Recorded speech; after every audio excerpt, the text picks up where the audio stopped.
Cairo, Egypt, 1923.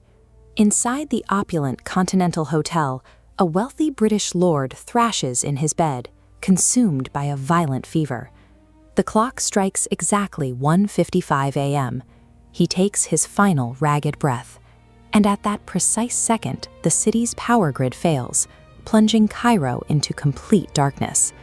Thousands of miles away in England, the Lord's beloved pet dog begins to howl in terror. Moments later, it drops dead on the spot. The victim was Lord Carnarvon. Just months prior, he had funded an expedition that cracked open a sealed 3,000-year-old Egyptian tomb. The bizarre, synchronized timing of his death sent a single terrifying question echoing around the globe.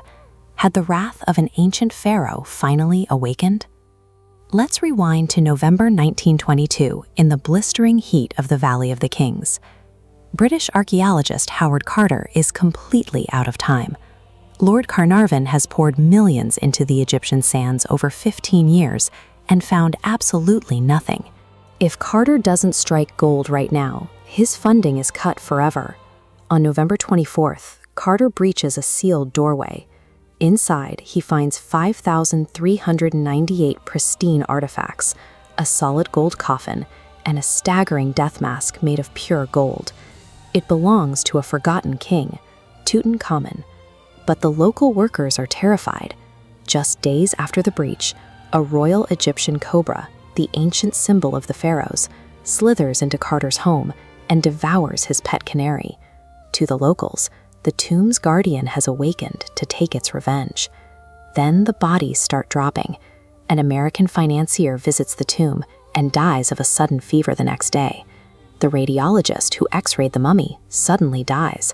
Carnarvon's secretary develops fatal blood clots, and upon hearing the news, his 78-year-old father throws himself from a 7th-story window in London. The global press completely erupts with wild theories.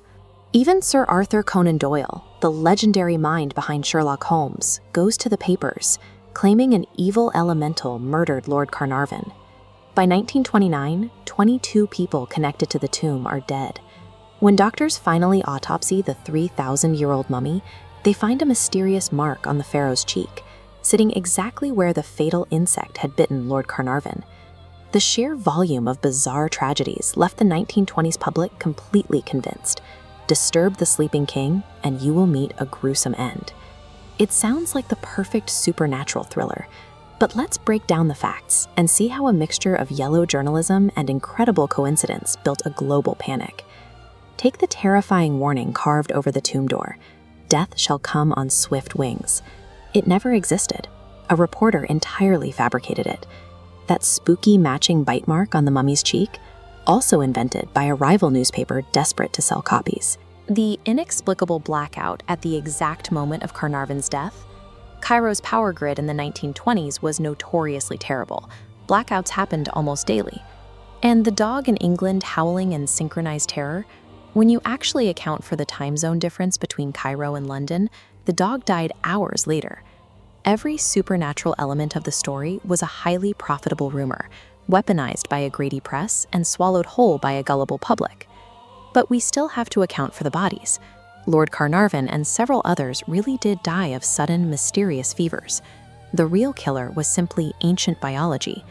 In 1963, doctors discovered that sealed ancient tombs harbor a real, deadly fungus called Aspergillus niger. When inhaled, these spores cause massive respiratory failure, perfectly explaining the intense fevers of the 1920s.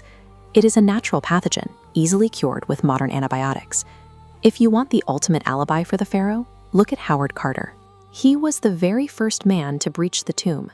He physically pulled the king from his resting place. He lived peacefully for 16 more years, dying of natural causes at age 64. Put the legend under the microscope, and you will find that science, biology, and basic timelines completely exonerate the dead king.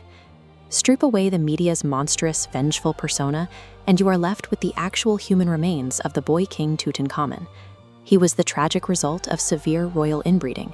He suffered from a clubfoot, walked with a cane, and battled a highly painful bone disorder. He was a sickly teenager who succumbed to his physical ailments and a bout of malaria before he even reached his 20th birthday.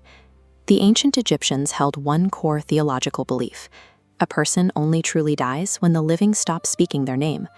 In the end, the completely fabricated media curse ironically granted a forgotten, frail boy king the exact eternal immortality he was promised.